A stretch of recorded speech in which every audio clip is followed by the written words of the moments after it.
So here's some thoughts on God. God, God is a comforting thought. The God enigma. God is the punctuation and reply to every answer and question that we don't know. For instance, how did we get here? God. What happens when we die? God. Why did a hurricane and tornado come and rip through my trailer park and kill my dogs? God. Why does little Timmy get fucking bone cancer? God. Who's gonna save us from this craziness and this, famine? God. Who created this craziness and famine? God. See, God, right? And not all gods are all loving and forgiving.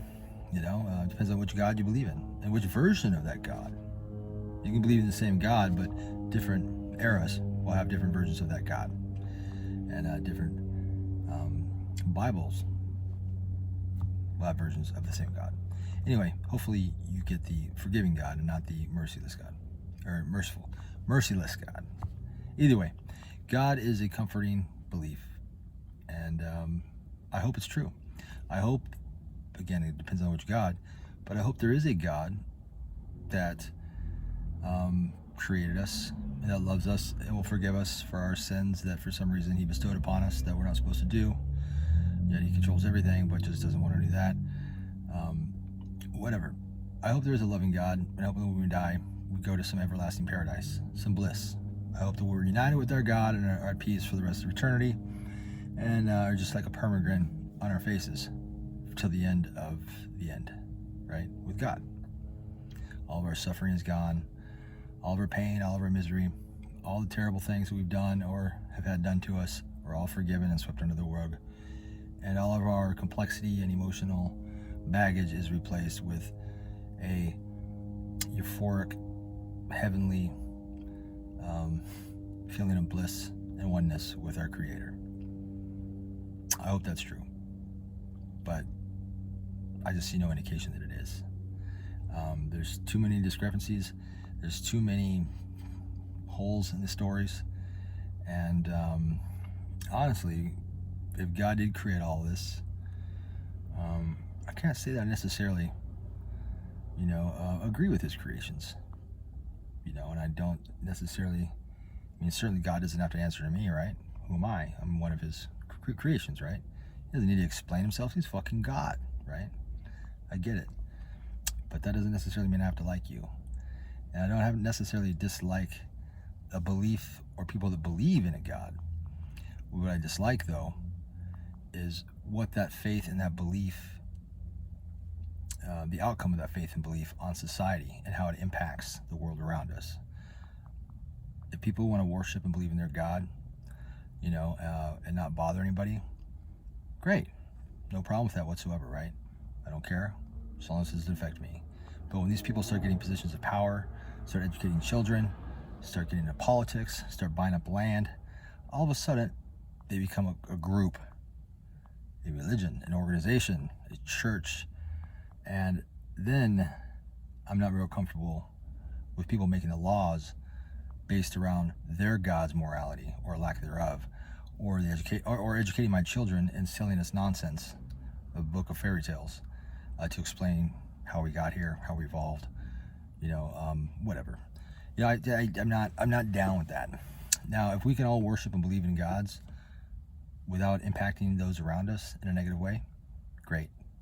And again, I do hope that God is real. I just don't think he is. Because if he is, I don't think he cares about us. I think we don't have the ability to understand what God is. I do believe that there's something greater than man. I don't think we are the supreme beings in the entire universe by any means. In fact, I think we're pretty low on the fucking totem pole. I kind of do believe in the ancient alien theories. I do believe that we possibly have been seeded here by beings more evolved than us and helped jumpstart the evolution of this planet. That'd be sound kind of far-fetched to a lot of you, but not any more far-fetched than your belief in God. I guarantee you that. May not be as prevalent yet, but it's coming. Maybe not in my lifetime, but yeah, You know, I mean, God is a comforting thought to those who have nothing. To know the grim, dim, cold reality that your life is full of suckiness and pain and misery, and you get shit on and spit on by everybody, you know, and you gotta, you know, work 90 hours a week, you know, for a handful of rice, you know, which millions of people do. Millions, hundreds of millions. The belief that there is a everlasting paradise for those who believe, where you have all the rice you want till the end of time with your God.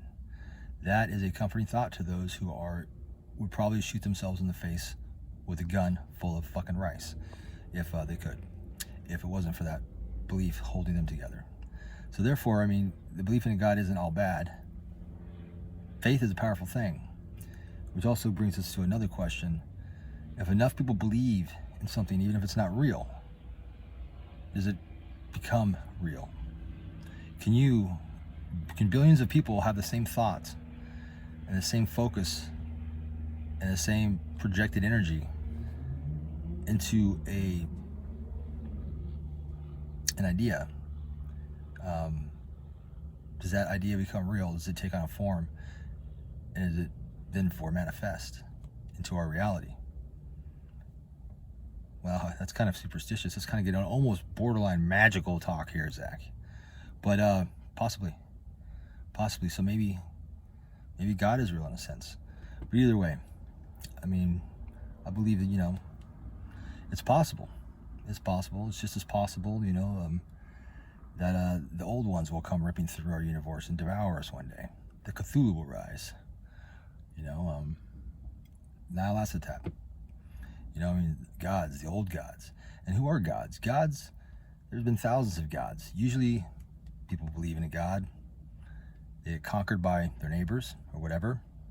Their god is now a devil. Becomes hated, is a source of evil, and is replaced with another god to hang in front of everybody for the generations of generations until that gets conquered and tore out and replaced. So, apparently God does respect might. God does respect force and has been known to use it himself, right? God is a great tool to manipulate the ignorant. God is a great question to appease our curiosities. God is a great answer to all of our tragedies. God is the great riddle. God is the great enigma. God will fill in the blanks. Now go back to work and make somebody money. The church. God. It's what's for dinner. I'm just going to slip this in here like I didn't actually end the video too soon. A little history of me. I was raised Catholic, but not strictly like hardcore Catholic. Didn't go to Catholic school and shit like that. I didn't even wear a cross really for maybe like a month, and then like, you know, burned a hole in my chest. No, I'm joking. I think I lost it or something, but whatever. I was raised Catholic, but you know, I wasn't really like, it wasn't crammed on my throat. You know, as a kid, you know, I remember going to Christmas Mass, shit like that, Easter shit. I think there's an Easter Mass or something like that. Yeah, it's Jesus' birthday, right? No, I'm joking, but whatever. That's about how much I paid attention. I don't know. I developed critical thinking skills. You know, my dad is a Catholic, you know, and he was raised Catholic. Come from, you know, Irish family background on his side, and whatever, you know, I mean, he's a loving man, great guy. You know, he bestowed great moral values upon me that I still have to this day. Not necessarily of a religious nature, but just on a human moral nature, in my opinion. You know, was that necessary with the Catholicism? Does that really have anything to do with Catholicism? No, not really. I mean, he would probably say differently, but I'm smarter than him now. No, but seriously, he's a great dad, great loving father, and you know, if I ever become a father, I can only hope to be as good as he was. So, that being said, you know, I just developed critical thinking skills young. I mean, you know, I was told Santa Claus was real. Found out that wasn't true. I don't know until I was 6 or 7. Knew that was bullshit. Easter Bunny, pff, no ways. Tooth Fairy, nope. By the time I was 8 or 9, I'm like convinced that my parents do nothing but fucking lie to me, right? And then this whole Jesus thing. Oh, okay, wait a minute. We lied to you about this. Sorry. I'm Santa. Oh, sorry. There's no Easter Bunny. Oh, the Tooth Fairy, that's really me too. Sorry. Oh, but Jesus, this guy, I really am not lying about. But you can never see him. And you can never talk to him. Unless you're fucking crazy.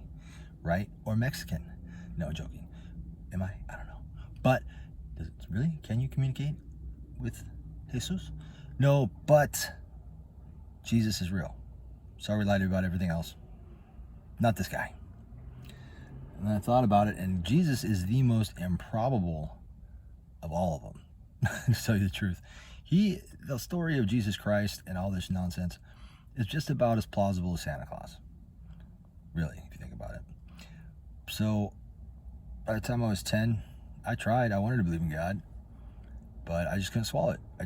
My logic skills were just overwhelming, and it was just like, this is nonsense. And they tried to force me to go to church, and by the time I was 11 or 12, I just told my father, who picked me up on the weekends, I said, Dad, you keep making me go to church, I am not going to come hang out here on the weekends anymore. And I put it into that. That was the last I went to church. I mean, who the fuck wants to get up early on a Sunday morning as a kid and go to fucking church? The only thing I liked about church is after church when, we got to go out and eat breakfast at my favorite place, which was some place called, I fucking forget, Green Tomato or something. I don't remember what it was, but either way, that was the only thing to look forward to, but it wasn't worth sitting through an hour and a half of fucking nonsense and getting touched by old creepy men who put their hands on me. No, but held my hand was close enough. I didn't like that. I don't like holding people's hands, especially old creepy men. But either way, yeah, fuck church. The dogma, the whole trappings. Now, the one thing I did like about church is I did like the art, like the stained glass windows. I liked the chanting and shit. That was kind of cool. I like the dogma and the ritual behind it was kind of interesting. Kind of creepy too when you're really young, but it is, which is the point.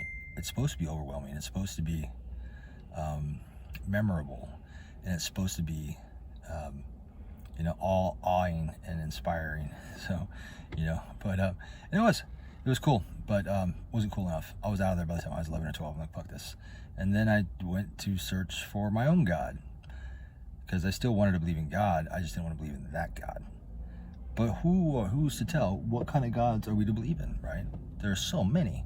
So I as best as I could at the age of 10, 11, 12, I studied, I tried to study the big religions, but I just, before I even got 100 pages into, just not even the Bibles, but the cliff notes of the Bibles, right? Just like the shit that you could check out, like, what is Buddhism, when you're, in elementary school, which there really wasn't. But yeah, I had to, not in my day, not in the early 80s. But, it was like, what? So I just cast them aside as all bullshit, because just Buddha, although Buddhism, as I got older, I can learn to appreciate a little bit more. And at the end, I can't say that. That's a secret that only certain ones of us will know, or do know. But it has to do with Buddhism, Satanism. But anyway, what was I ranting on about? Oh yeah.